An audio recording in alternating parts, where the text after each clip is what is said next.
Daily Tech News Show is made possible by its listeners. Thanks to all of you, including Philip Shane, Paul Boyer, Brad, and Mike Beatty. On this episode of DTNS, we walk through CrowdStrike's explanation of how a 40-kilobyte file ended up taking down 8.5 million Windows machines, plus a generative model that can give you 8 new camera angles on an existing video, and gamers say union yes. Look for the gamer label. This is the Daily Tech News for Wednesday, July 24th, 2024. In Los Angeles, I'm Tom 24, Merritt. And from Studio Animal House, I'm Sarah Lane. And on Utah's anniversary, the 24th of July, I'm Scott Johnson. Oh, is it Utah Day? How old is Utah? Pioneer Day. So I don't know how many years it is, but Pioneer Day was, I guess it was more the day the pioneers arrived and went, we're setting up camp. And now we celebrate it with more fireworks and a giant parade. So wish me luck. Yeah. Awesome. I'm the producer, Roger. Yeah, hi, that's Roger. Roger Chang, the producer. Yeah, don't mind me. Big fan of Pioneer Day, Roger. A lot of people don't realize that. Yes, I love the chicken. Good. Yeah. This was a smooth opening. Happy Pioneer Day, everyone. Hey, did you know Apple Maps is on the web now? No. Yeah. I thought it already. No, it was only available I in guess the app. It's the Mac. It's the Mac app. Yeah, there's a Mac app. There's the iOS app. It's now available for anybody. You could just be on an Android phone and go to beta.maps.apple.com. It's a beta. But yeah, it's there. Look at that. That's cool. Look at Apple going all webby. Let's Nice. talk about the quick hits now. Alphabet generated nearly $85 billion in its Q2 earnings report, which is up 14% year on year and tops its own record Q1 earnings. Congratulations, Alphabet. With Google's search business continuing to grow. Not surprisingly, search brought in $48.5 billion. Google Cloud made $10.35 billion, and Google's ad business racked up $61.66 billion, with $8.09 billion of that coming from YouTube ads alone. In its earnings call, Alphabet CFO Ruth Porat said that the company will invest an additional $5 billion into its self-driving car unit Waymo. Waymo is part of Alphabet's Other Bets unit. Despite the unit losing $1.13 billion overall, that widens losses from $813 million a year ago. So Alphabet did good. They did good. They did good. Yeah. Apple analyst Ming-Chi Kuo says his sources indicate Samsung's going to do good too, is expected to ship its image sensors to Apple for iPhone use by as early as 2026. And that would be the end of an era. Tim Cook in 2022 said that they'd been using Sony sensors for more than 10 years. Kuo's sources suggest that Samsung would send a 48-megapixel ultra-wide CMOS image sensor that would replace the iPhone 15 Pro's 12-megapixel ultra-wide. That's a nice upgrade. And The Verge's Wes Davis pointed out it would also improve spatial videos shot for the Apple Vision Pro. Ireland's Central Statistics Office says data centers used around 21% of the country's electricity in 2023. That's up 20% on the year before. By comparison, homes used 28%, though you'll see the number for urban homes quoted more often as 18%. Wind power made up 34.6% of Ireland's electricity last year, while solar contributed to 1.2%. Most of the rest came from natural gas. To get that wind power up. I don't think you're going to get solar up a lot in Ireland, though. But maybe the wind power could go up. Google is offering... there's so many sunny days. There's those 2 to 3 sunny days where they could just, crank it out. Exactly. Store it up. Google is offering some feature updates in the Google Play Store on Android. Categorized collections can highlight content from apps you've already installed, making it easier to find them. You can choose to exclude apps from being used to make recommendations as well. If you're like, you know what, I have this app, but I don't need anyone else knowing it. You can set that in personalization in Play. That's an option from the main menu. Play games for PC users. There's not that many of you out there, but those of you who do it can be excited to play multiple titles at the same time now. You can have multiple games in multiple windows. And in Japan, the Play Store is getting a new curated space for comics.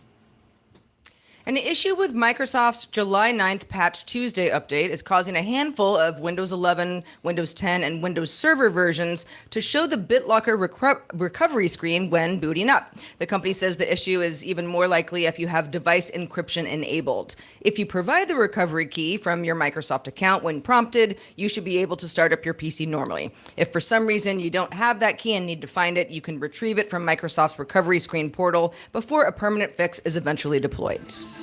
Okay, take a deep breath, everybody. CrowdStrike released its preliminary post-incident review, its PIR, on the Falcon sensor bug that caused so many Windows machines to go into recovery mode.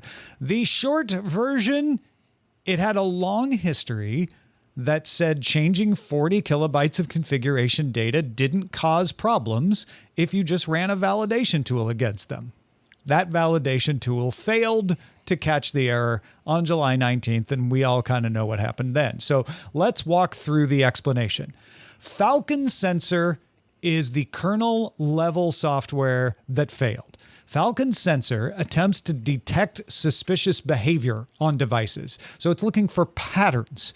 It regularly adds tools for detecting new kinds of patterns from malicious software. So this is kind of like updating virus definitions, except instead of a file, it's looking for, well, if it does this kind of communication and uses this kind of process and does it this way, then maybe it's malicious. It can refine those tools with small bits of configuration data over time without having to reinstall the tool. Now, that's essential for security as they learn more about the malicious software. Oh, it does this 3 times, not 2. Update the configuration file. New pattern detection tools are called IPC template types.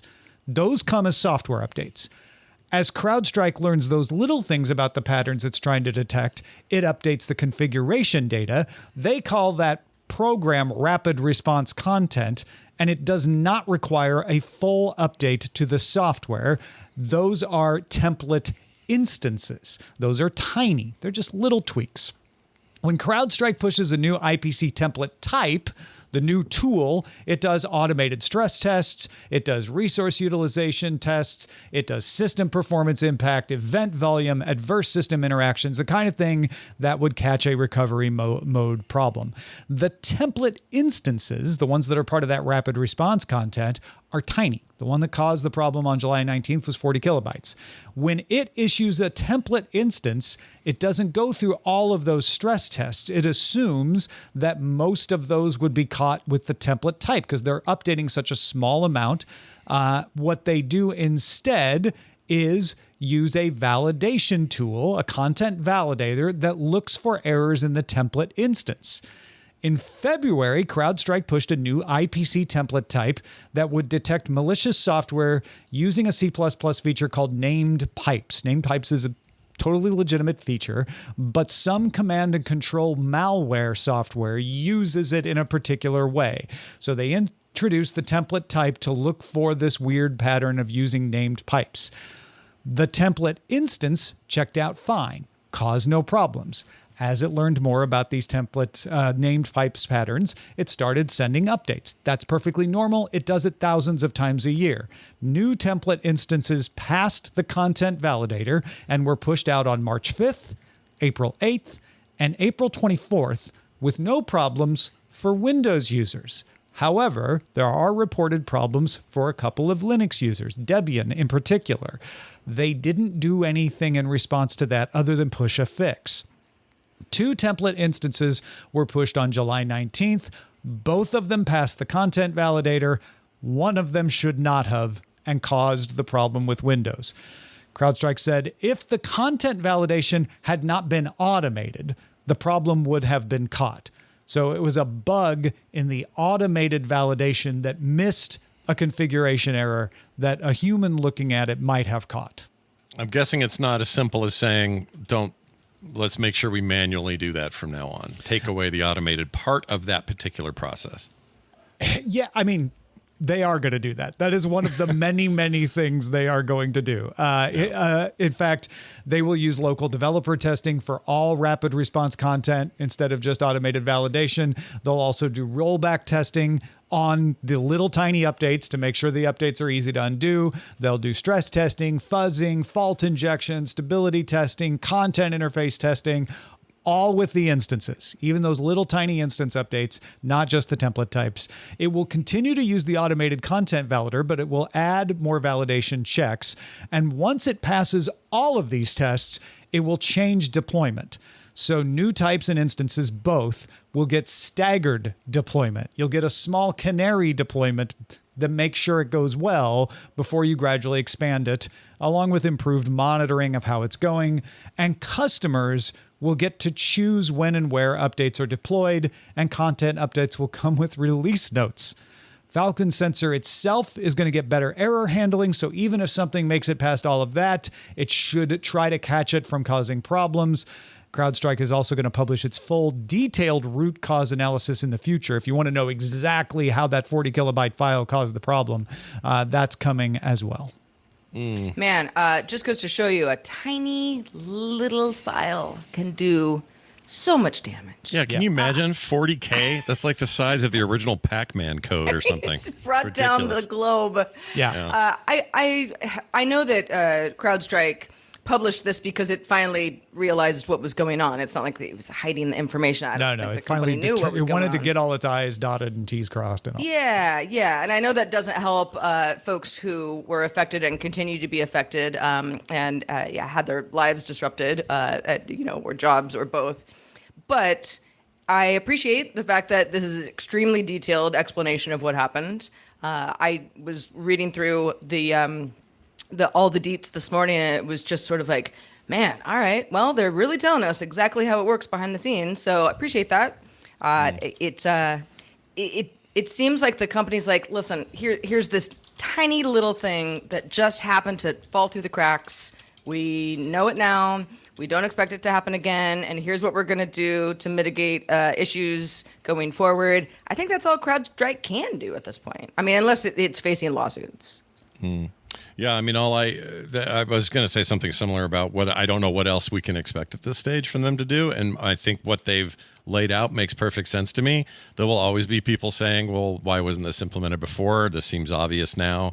But so does everything in retrospect. It's all 2020. So I don't know. I've heard some people I follow in sort of tech outside of Tom, and they're not nearly, let me put it this way, they're not nearly as careful as Tom is about saying things at the right or wrong time. And I like that about Tom. Some people don't do that so much. And they're making claims like, well, this is the end of them. They're just going to get replaced. This whole thing is going to get washed, and somebody else is going to come in and do it in their place. Yeah, just like the Samsung Galaxy Note. Exactly. Ruined I'm not Samsung. Exactly. I'm not so sure that is true at all, because these things do happen. We live in a time where, the echo chamber is so crazy the minute something crazy happens, that none of us should be surprised by, I guess, the outcry and the freak out.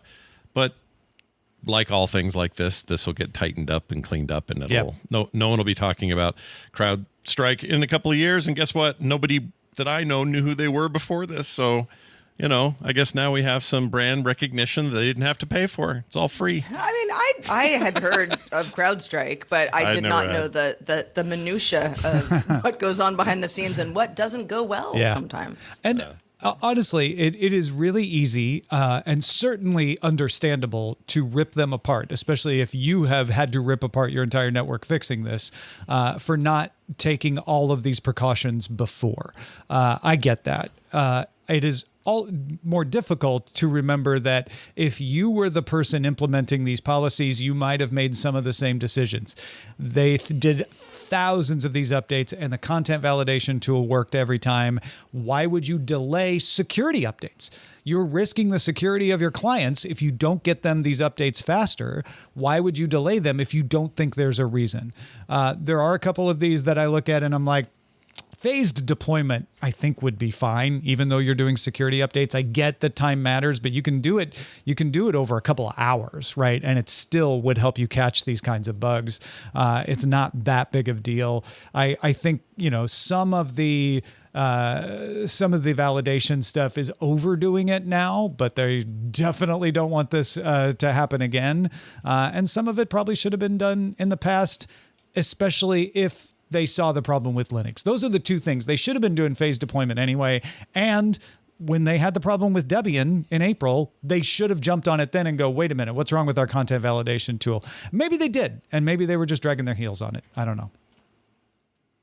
Well, back in March, Stability AI announced Stable Video 3D, which could generate short 3D videos from an image or a text prompt. We talked about it at the time. 4 months later, the company has unveiled Stable Video 4D, which can take a video input and then generate up to 8 new videos from that initial single video, not unlike a bunch of different camera angles. It doesn't actually fill in missing parts of the video, which some other models might do. It generates the new perspectives from scratch by only using that one original video as the prompt. Right now, it can process 5-frame videos with a plain background across the 8 views in about 40 seconds, with the entire optimization, the 4D optimization, taking somewhere between 20 and 25 minutes. Stable Video 4D is available for research evaluation from Hugging Face, with plans, the company says, for longer videos and more complexity.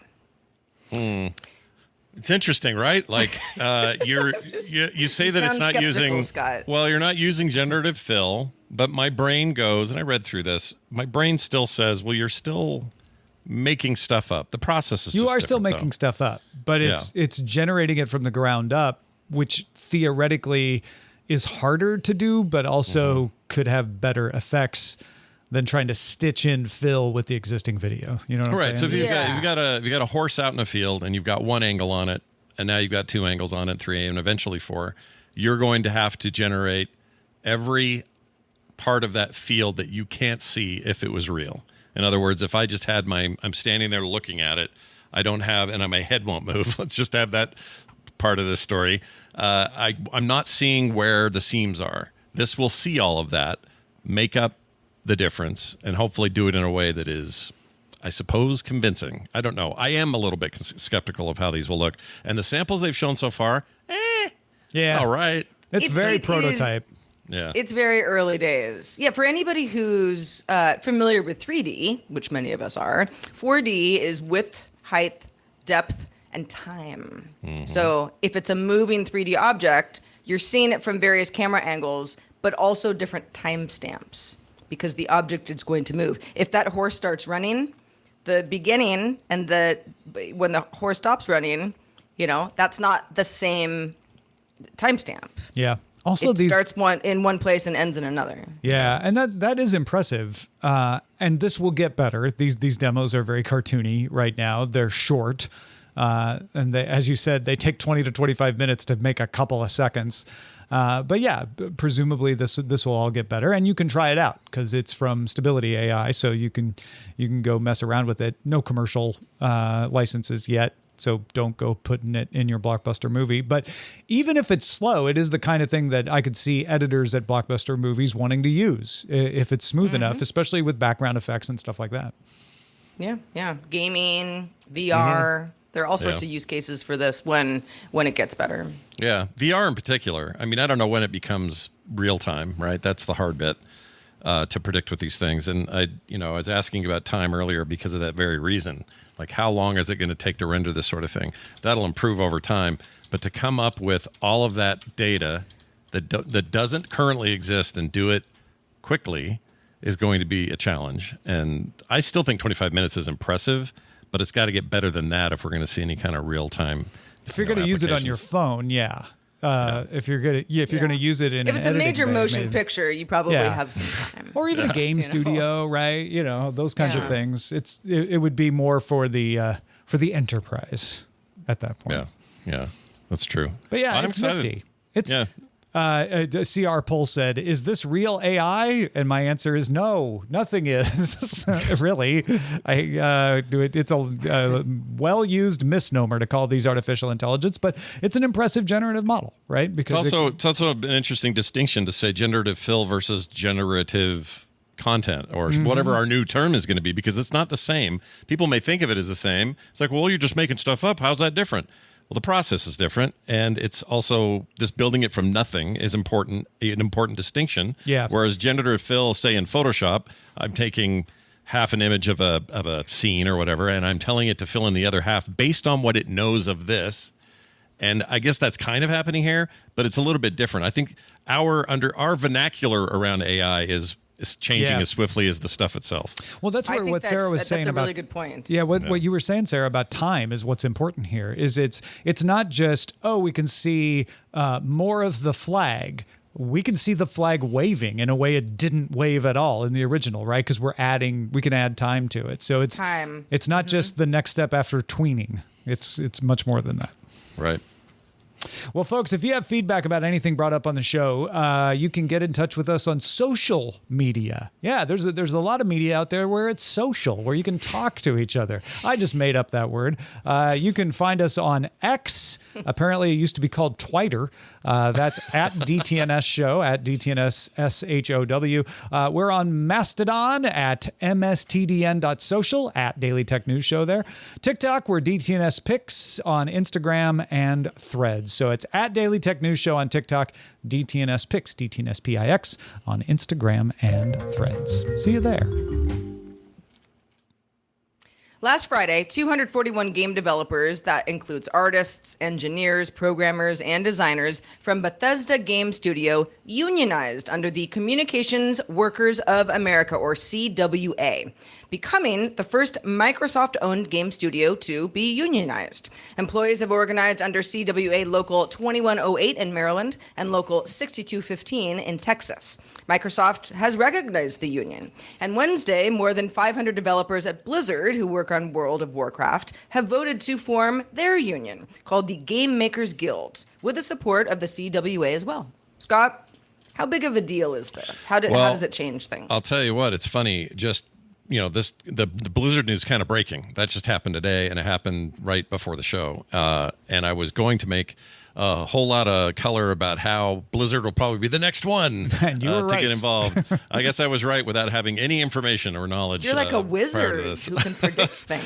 But it makes sense to me for a couple of reasons. One, Microsoft had said and indicated kind of out loud and in public months and months ago during their acquisition of Activision Blizzard that they were open to the idea of these studios unionizing and doing it in kind of a separate way, not like a big Microsoft dictated way, but everybody kind of doing their own thing. And then they would look at it and back it if it made sense. And they seem very open to it. But big corporations say they're open to things all the time until they happen. So I was skeptical. But I think it's significant, first of all, starting with the folks over at Bethesda. When you say wall to wall, for those that don't know what that means everybody at the top brass and the C-suites all the way down to game testers and Q&A and the guy in the mailroom. Like, it's everybody within that studio. And I don't know if the executives are actually included, but I get what you're saying. Like, it's not just the editors or the QA testers. It's all the jobs, right? Yeah, it may not be executive. That's a good point. The executives may probably just have their own deals and are forbidden for whatever reason. But anyway, without knowing those details, it's a big deal because the gaming industry has long needed unionization in a lot of opinions. It is one of the most churning industries. People are coming in and getting spit right back out, often on the successful end of a launch. A really successful game can happen, and you'll still get laid off. There are other industries like this as well, but the gaming industry is grown rapidly and is now at a place where it has to start asking some of these questions. I think this is good news for workers. I think it's great news for other potential studios like Obsidian, Take-Two,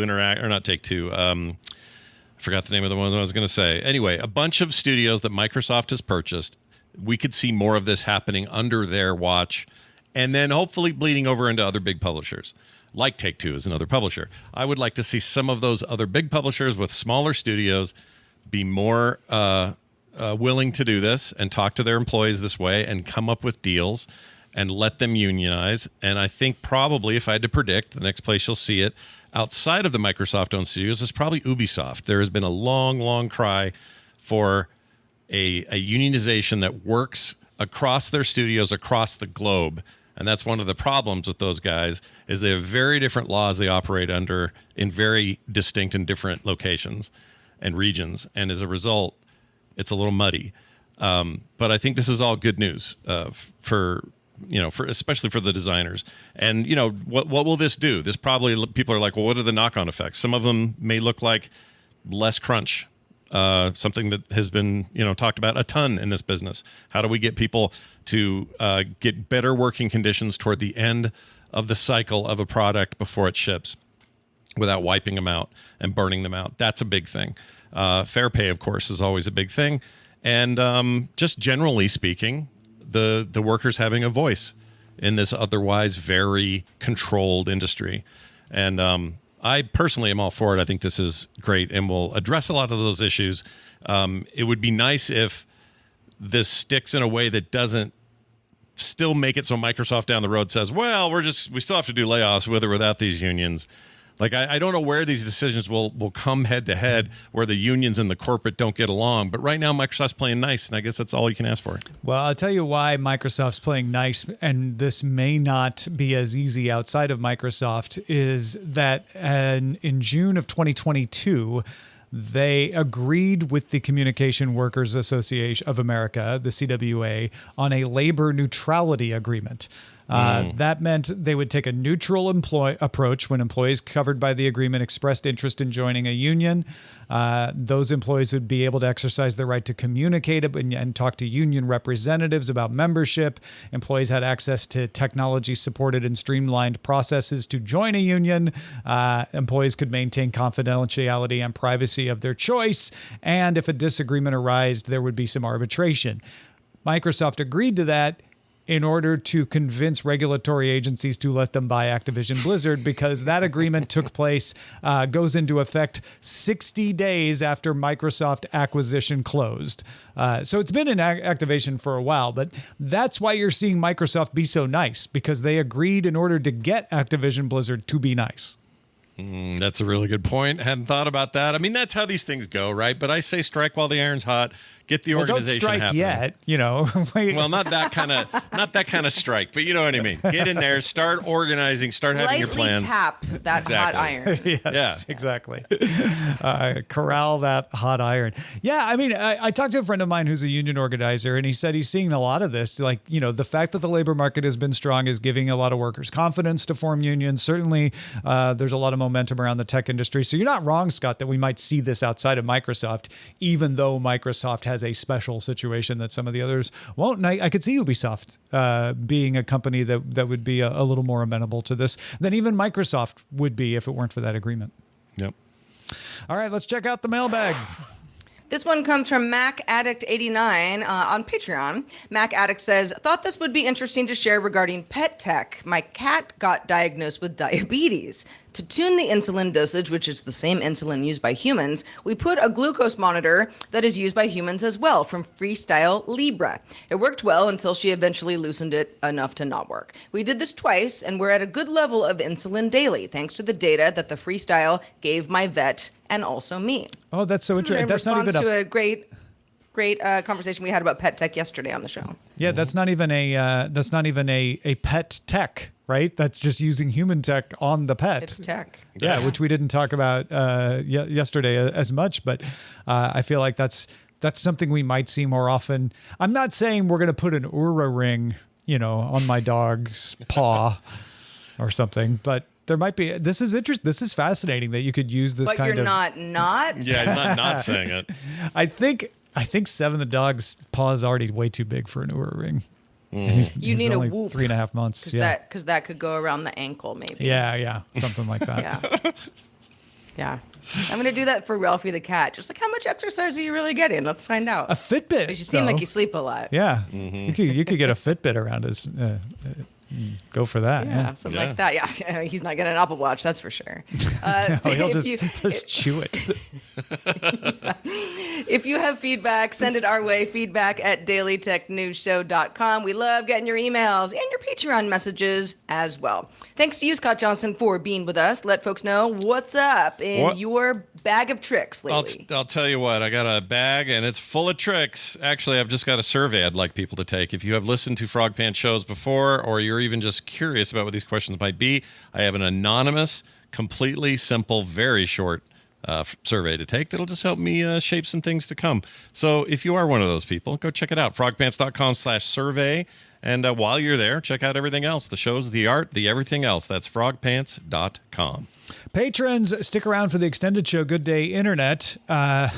It's a little too late to get a union at Humble Games because apparently they've laid off 36 employees and will use a consulting firm to finish delivering their games. But that counts as restructuring, right? We'll talk about that. Just a reminder, we do the show live, and you can catch it live Monday through Friday at 4 p.m. Eastern. That is 2000 UTC. Find out more at dailytechnewsshow.com/live. Tell a friend. We'll be back tomorrow with Justin Robert Young joining us. Talk to you then.